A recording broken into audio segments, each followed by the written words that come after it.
Well, we'll continue our series on the Bible, how God gave it, and how we ought to receive it. And we're still in this section speaking now about the doctrine of the Bible, different doctrines. What should we believe about the Bible?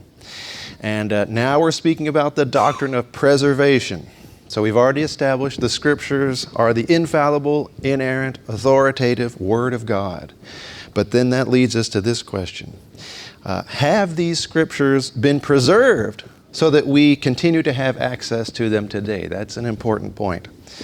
And we've already asked, has God promised to preserve the Scriptures? And we said, yes, He did. We already saw many Scriptures that give us His assurance that we're going to have His Word for our edification. It's for our learning.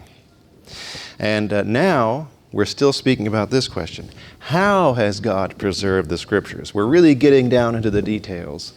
So just to refresh our memories, everything that we're talking about when we talk about the preservation of the Scriptures is in the form of manuscripts, documents written by hand.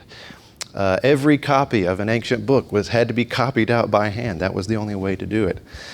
And so what we're building the case for is that God has providentially preserved the biblical text in spite of copying errors. So an individual scribe might make a mistake here, but the totality of the manuscripts still preserve his word. It's just a matter of us finding it out, looking at and comparing the different manuscripts. And that process of taking the existing manuscripts, comparing them together to get back to the original text, that's called textual criticism. So again, that's just the process of comparing the manuscripts to find the original text. And we mentioned this last time. I think it's good to remind us about this. The integrity of the New Testament text.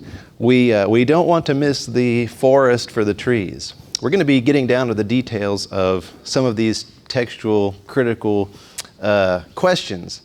But actually, the vast majority of the New Testament text, there is no question on. So what do we mean by that?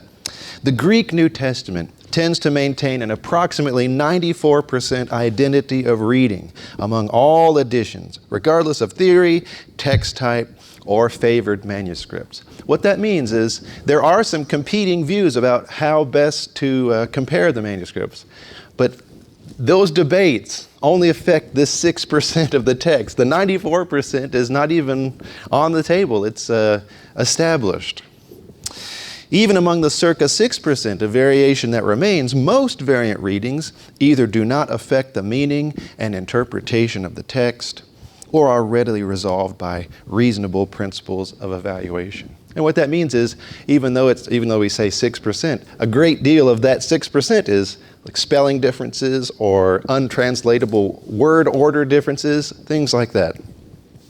So that's the forest view, and we don't want to lose sight of this. We don't want to speak on textual criticism as if, just the whole New Testament is up for grabs. It's not. That's not an accurate view. So, keeping the forest in mind, we're going to descend now into the level of trees and to the level of bark. And if you'll permit me, we're even going to get into the weeds this morning. This is as detailed as we're going to get.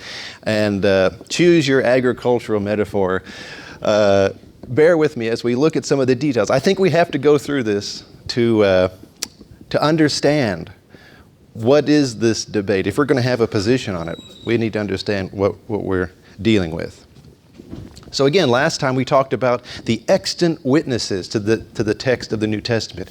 What's the evidence that we have that exists today?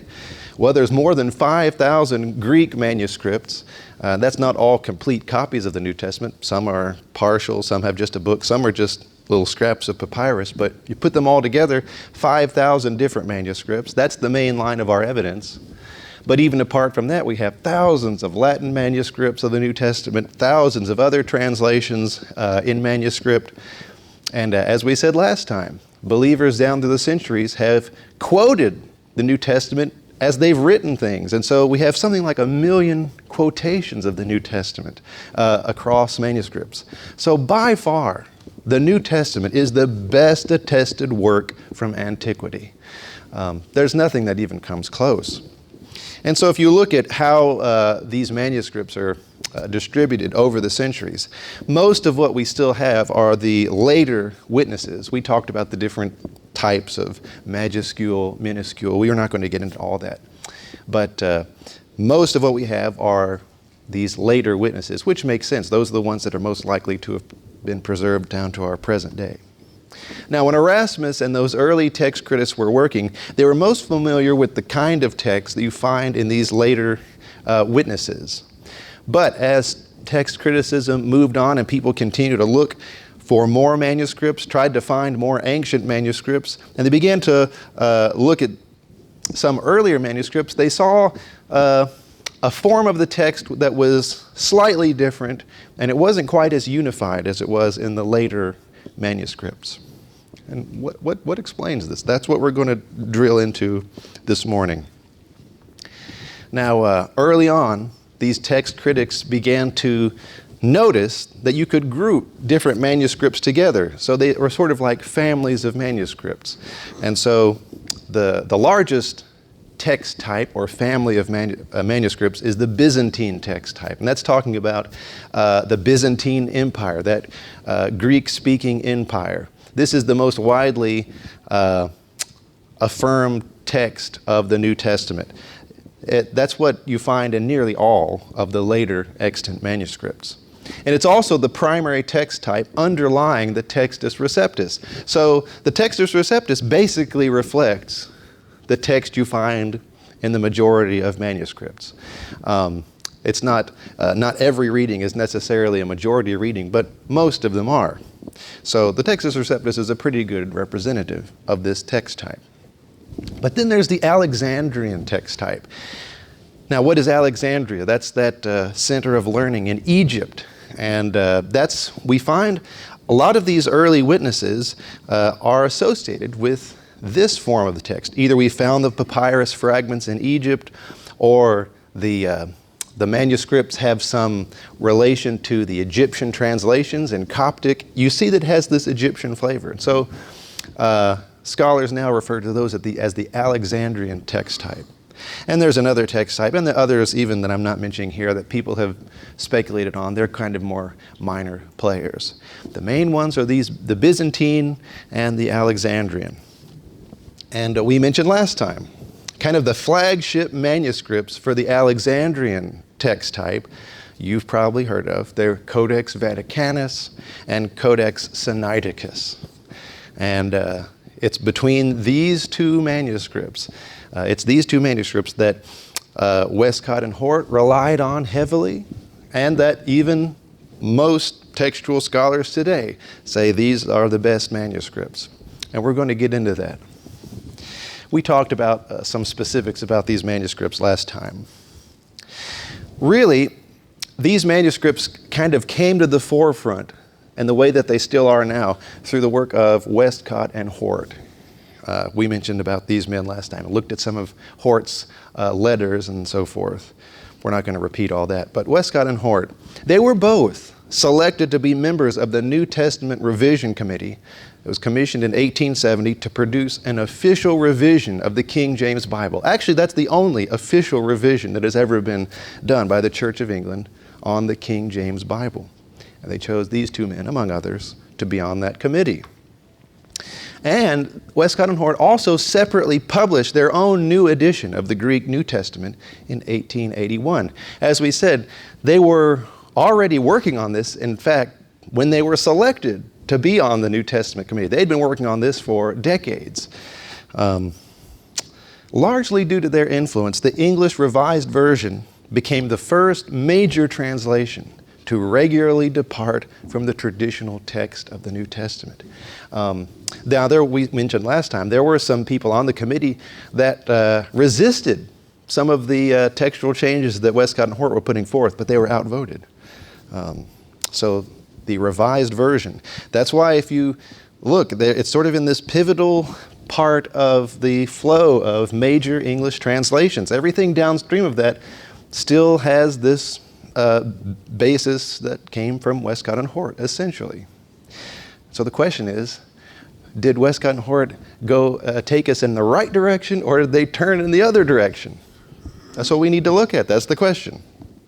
Also, this Westcott and Hort type of text is very influential, so that even now, if you pick up the modern critical text of the Greek New Testament, it's almost identical to Westcott and Hort. Not entirely, but it's very similar. So it's been influential all along. And we read you this. This is from a 20th century text critic. He said this about the legacy of Westcott and Hort. The dead hand of Fenton John Anthony Hort lies heavy upon us. In the early years of this century, the 20th century, Kersop Lake described Hort's work as a failure, though a glorious one. But Hort did not fail to reach his major goal. He dethroned the Textus Receptus. After Hort, the late medieval Greek Vulgate was not used by serious students, and the text supported by earlier witnesses became the standard text. This was a sensational achievement, an impressive success. Hort's success in this task and the cogency of his tightly reasoned theory shaped and still shapes the thinking of those who approach the textual criticism of the New Testament through the English language. So, as he says, Westcott and Hort were so influential, and it still shapes the views of textual scholars today. So here's the key question. Is the principal conclusion of the Westcott and Hort theory fundamentally sound? And put that another way. Should the vast majority of extant manuscripts really be overturned on the basis of a limited number of earlier manuscripts? That's the main question. Here's what needs to be explained. The vast majority of these later extant manuscripts, they reflect a remarkably unified text.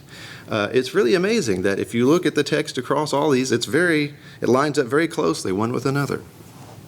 But several of the oldest extant manuscripts reflect a slightly different and less unified text, which eventually fell out of mainstream use. So if you look at Codex Vaticanus and Sinaiticus, that had a different form of text, but that didn't actually propagate into these later generations.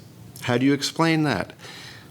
This is the question, the main question. Which of these most closely reflects the original? That's what we want.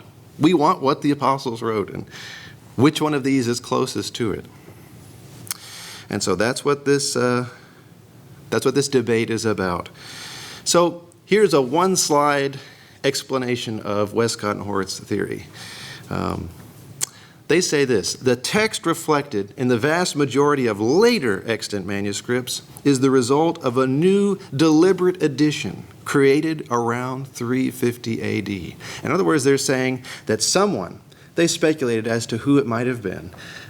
Someone took the Greek manuscripts and produced an official recension or edition of the New Testament, and then they started propagating that.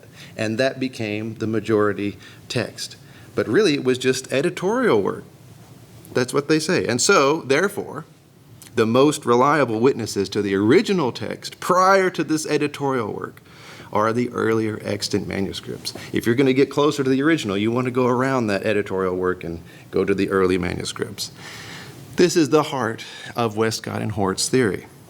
And what is the result of this? If you say that the earliest manuscripts are our best access to the original, you end up with this. This was their conclusion from their 500-page introduction that they published along with their Greek New Testament. It is our belief, one, that readings of Aleph B, that is code for when Codex Sinaiticus and Vaticanus agree, because many times they don't agree, but he says whenever they do agree, should be accepted as the true readings until strong internal evidence is found to the contrary. And two, that no readings of Aleph B can safely be rejected absolutely, though it is sometimes right to place them only on an alternative footing, especially where they receive no support from versions or fathers. Long story short, that means we're going to rely almost exclusively on these two manuscripts. And this was actually before we found many of the papyri in the Egyptian sands. They didn't even know about all that was found in the 20th century. That's why they leaned so heavily on this. And actually, even other text critics of their age criticized them for preferring these too much. They were just showing too much favoritism to these two texts.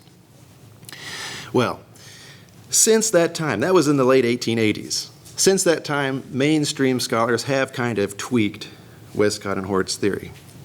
They say that this is what happened. In the years since Westcott and Hort published their introduction, their historical conjecture regarding the origin of the Byzantine text has fallen out of favor among textual scholars. You might say, well, why do they do? Why is their theory about this no longer popular? For one thing, there's no historical evidence that such an event ever occurred. If people just got together and produced this massive, influential, totally influential edition of the Greek New Testament, don't you think somewhere along the line we would have heard about it? The fact is there is no historical evidence for that kind of a one-time event. And so that's one reason why people have kind of backed off of this. The second reason is we found new papyri in the Egyptian sands, and some of those contain Byzantine readings that, according to Westcott and Hort's theory, shouldn't exist. So they said, oh, well, this sort of undercuts the whole thing. Nevertheless, they still hold on basically to the same conclusion. This is a more recent modern-day textual critic, Klaus Wachtel. He wrote this: the notion of an early Lucianic recension, that means the idea that they made this addition, leading to the imperial Byzantine text has largely been abandoned already. But the value judgment combined with it in eclectic New Testament textual criticism has not. In other words, the foundation for this theory has kind of been swept away, but the conclusion still stands for most scholars. Vaticanus and Sinaiticus are the best, the oldest and the best. That's what you keep hearing over and over. That's the refrain. These are the oldest and the best. So, wait, if they say that there wasn't an official revision, how do they explain it? How do they explain that we got this unified majority text after all, if it wasn't a recension? Well, they say this: the text reflected in the vast majority of later extant manuscripts is the result of a long, uncontrolled process of editorial activity. And this is a subtle claim. Basically, they're just saying that over the centuries, scribes took it upon themselves to make little changes over time. And this proceeded in a complex historical process that ended up with this unified Byzantine text. But, you see, the conclusion is still the same. If this unified text is the result of editorial work, you still have to go back to the early manuscripts, and that's why they still favor the earliest manuscripts. Okay. Now, is there a simpler explanation? That's what we're going to ask. What if the vastly predominant form of the text is actually what most closely reflects the original autographs? Isn't that a simpler theory? That the reason that this text became the majority is because that's what reflects the originals. You don't have to speculate about recensions that never happened, or scribes doing what we don't really have much evidence that they did. So what would you expect? As the autograph was written and it was copied and copies began to be made of the copies, what was also happening? That autograph was sent to a certain place, but copies were distributed in a wide geographical region. And remember we said this, that once you had those copies where they were, what if someone wanted to change them? That would be almost impossible, wouldn't it? Because you could change one, but you might not even know where all the other copies are, so all you could ever do is affect just the minority. You could never overturn the majority. That's one reason that we know we have what the apostles wrote. This is in the wisdom of God. This is the best way to preserve an ancient text with fidelity. You didn't want just one guy, I had the text for 1,000 years. You'd never know if he made changes. But if it was distributed so that no one could have changed the text, Wow, that's a secure basis. That's how God's preserved the New Testament text. Of course, it's a more complex picture than these little drawings. But as you can see, the copies continue to be made, and this just goes on in an uncontrolled process. That brings us to this, the Byzantine-priority theory. You've got Westcott and Hort's theory with its modifications, but is there not a counter-argument? There is. There's an evidence-based theory that points out there are some flaws in Westcott and Hort's theory. That's the Byzantine-priority theory. Here's what this theory says. The text reflected in the vast majority of later extant manuscripts is the result of a long, uncontrolled process of faithful copying. These scribes did not en masse take it upon themselves to make changes. They just simply copied the text in front of them. And if that's what happened, therefore, the dominant consensus text of the entire manuscript tradition will most closely reflect the original text. Now, this has been, people have proposed this. Serious textual critics have proposed this all the way since Westcott and Hort, beginning with John Bergen. He was one of the main critics of the New Revised Version for mainly this reason, that he said, wait, you're just taking two manuscripts and you're going to overturn everything else? This is ridiculous. You can't do that. How dare you? I mean, he got pretty fired up about it. And there are other later text critics. They've always been in the minority.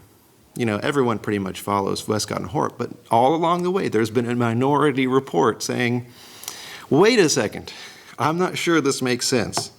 And I want to introduce you to this man, Maurice Robinson. He's a professor of New Testament and Greek at Southeastern Baptist Theological Seminary. He's retired now. But he, in 2005, published the New Testament in the original Greek, Byzantine text form. And basically, this is a Greek New Testament that seeks to follow the text in the vast majority of manuscripts. And I'd say he is probably the leading proponent of this Byzantine priority view. If you read the appendix to that Greek New Testament, it's a 50-page explanation of all the theory behind this. And we'll just give you a few highlights of that. That's all we can do. But this is actually all available freely on the website, on the web at byzantinetext.com. That's one other thing I really admire about Dr. Robinson is he took his Greek text and made it public domain. The critical text, that's all under strict copyright and usage. But he says, no, the Word of God is not bound. It needs to be out there and used. So he took his decades worth of work and published it. Here's what Dr. Robinson says about preservation. Listen to what he says. God did not decree that identical copies of the autographs would be maintained during the era of manual transmission. Indeed, no two manuscripts agree precisely. Yet the original Greek New Testament text has been preserved by ordinary means with a remarkable degree of accuracy in almost all manuscripts, through the unregulated dissemination and transmission of the New Testament documents.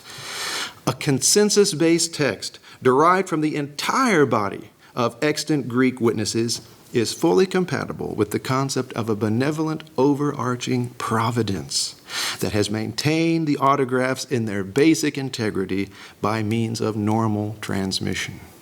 And if that sounds familiar, that's exactly the case that I've been making here, that God has preserved the biblical text in spite of copying errors in the entire manuscript tradition.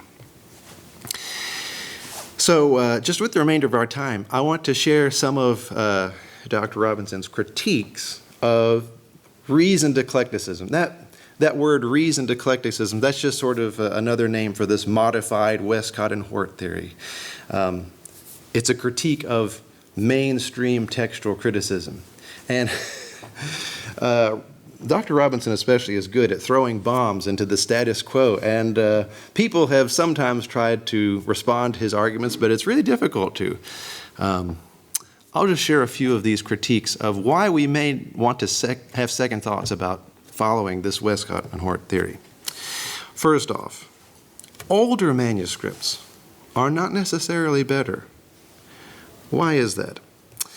A later manuscript may preserve an earlier form of the text. So you may have a manuscript that was copied much later, but if they had a very old exemplar they were copying from, That might preserve a really old text, even though the actual parchment was, written much later. A well-copied manuscript may preserve an inferior form of the text. You might have had a really good scribe who copied a text, but maybe the underlying text wasn't that great. So even though the scribe was good, doesn't mean that he ended up with a good text. A poorly copied manuscript may preserve an otherwise superior form of the text. So, given the exigencies affecting early transmissional history and the limited data from earliest times, it is a methodological error to assume that oldest is best. You can't just assume that.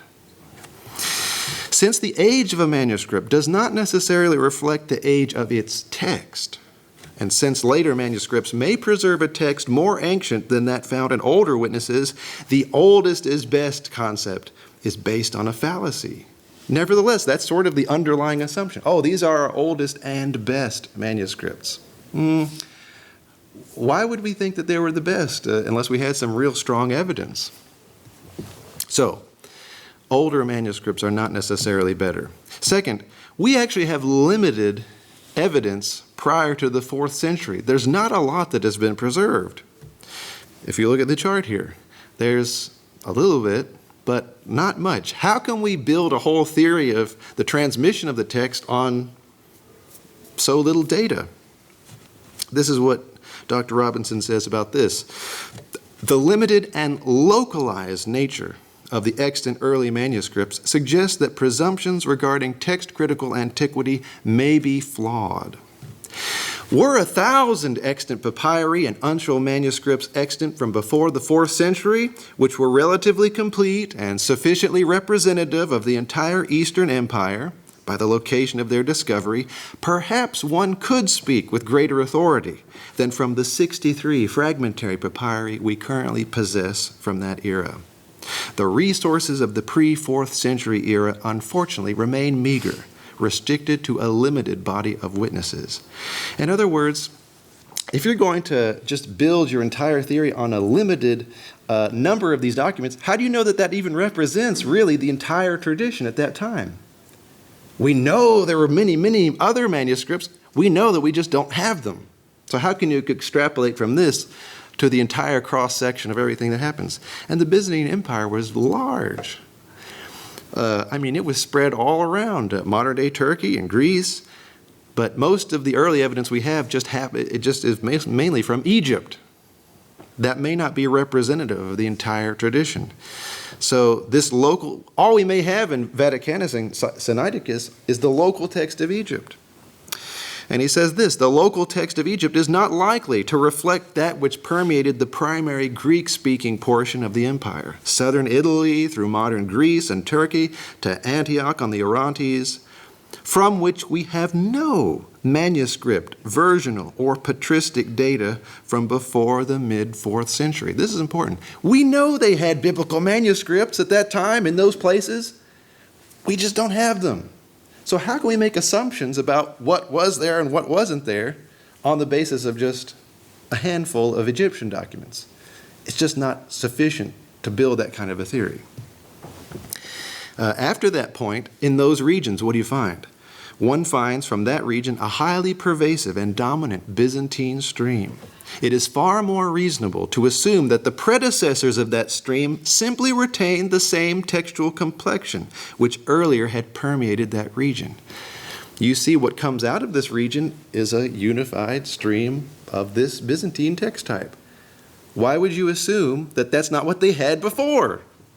That's the most reasonable presumption. So again, Vaticanus and Sinaiticus may not be representative of the entire Greek-speaking region. Probably not. Another critique of this modern Westcott-Hort view of textual criticism. Remember, they said it was a process, a scribal process that produced this uniform text.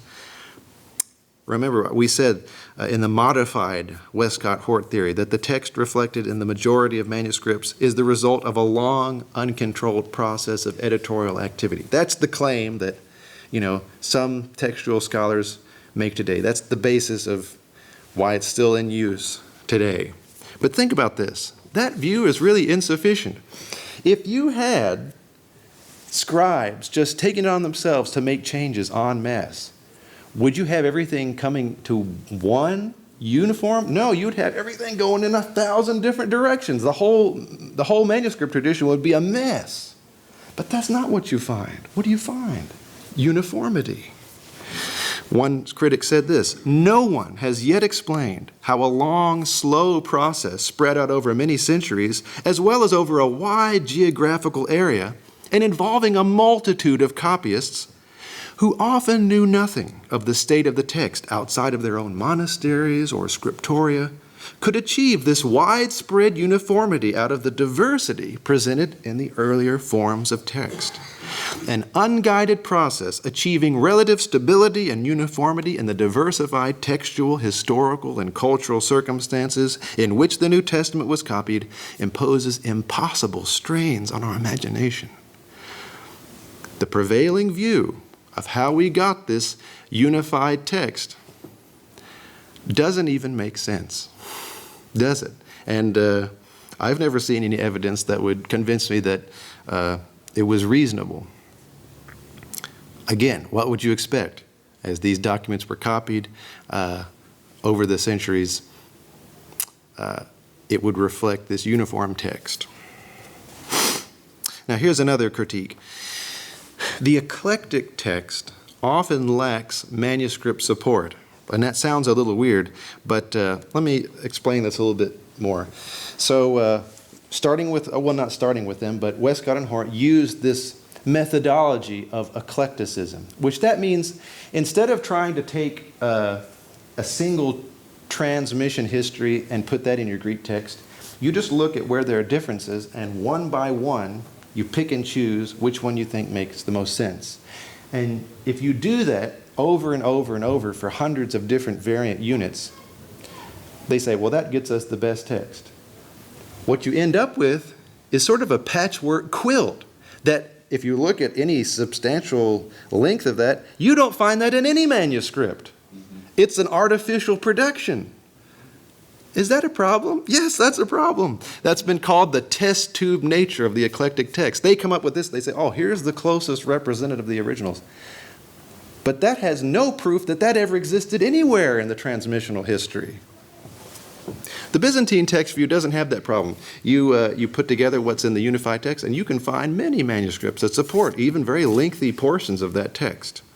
Here's what Dr. Robinson says: that the original text, or anything close to such, would fail to perpetuate itself sequentially within reasonably short sections of text is a key weakness affecting the entire modern eclectic theory and method.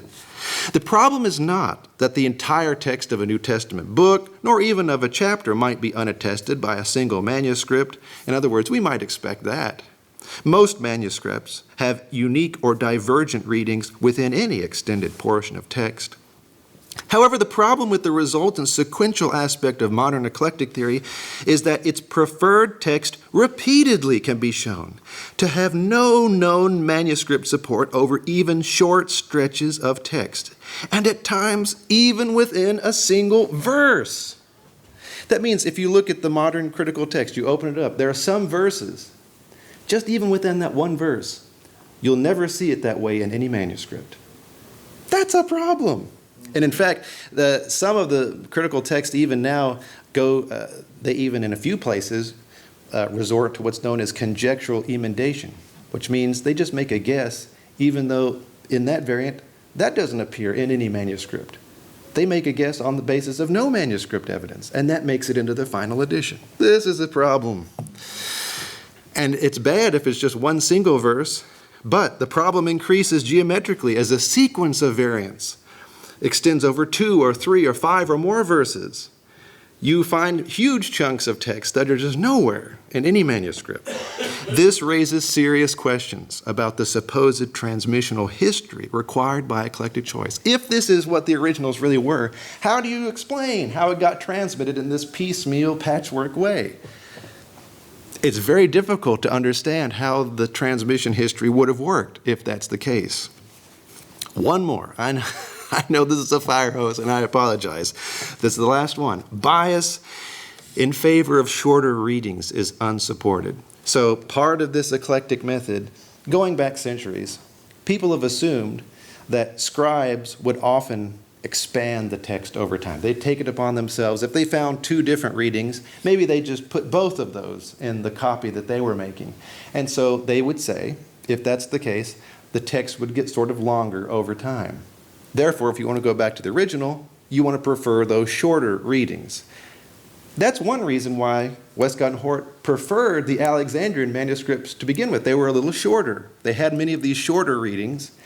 And that's why, if you look at the critical Greek texts, they are a little shorter themselves. So that bias sort of trickles down into the actual eclectic texts. But is that what scribes do? Well, we seem to have jumped to a conclusion. The problem, as usual, is a text-critical leap to a conclusion refuted by a careful examination of the extant data. In other words, if you actually look at what scribes did, you don't find it.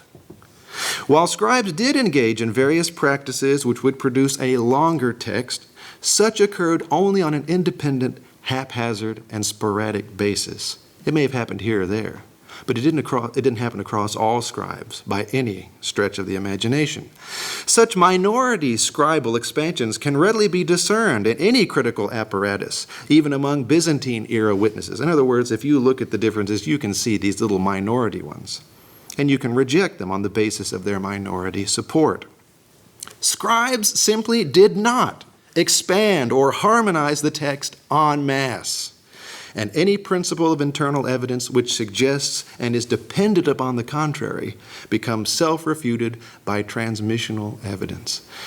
In other words, if you take the time to actually investigate what the scribes did, you will not find it. And in fact, after Dr. Robinson published this in 2007, James Royce published this monograph where he actually looked at the scribal habits. This is a 1,000-page book. What did he find? He found that scribes tended overwhelmingly to omit rather than to add. So it's actually the complete reverse of what you would expect. If anything, you should prefer the longer reading, according to Royce. Probably you should prefer neither one. Probably there's just no evidential basis for that bias. Nevertheless, that's what has shaped the status quo all along the way. And even students of textual criticism today are taught that. They say, prefer the shorter reading. There's no basis, in fact, for that bias. So, put that all together. Aren't there reasons to give this a second thought? There are. So the key question was, should the vast majority of extant manuscripts really be overturned on the basis of a limited number of earlier extant manuscripts? There are good reasons not to overturn the consensus of the entire manuscript tradition. And that's the heart of the Byzantine-priority theory, is that this text reflects just the faithful copying of scribes over centuries. And as that text is distributed, that means if we want to go back to the original, we look at what is the dominant consensus text, and that's going to be what reflects the original most closely. I'll let Dr. Robinson have the last word here, and then we'll be done. The Christian scholar need not speculate widely regarding the original form of the Greek New Testament text.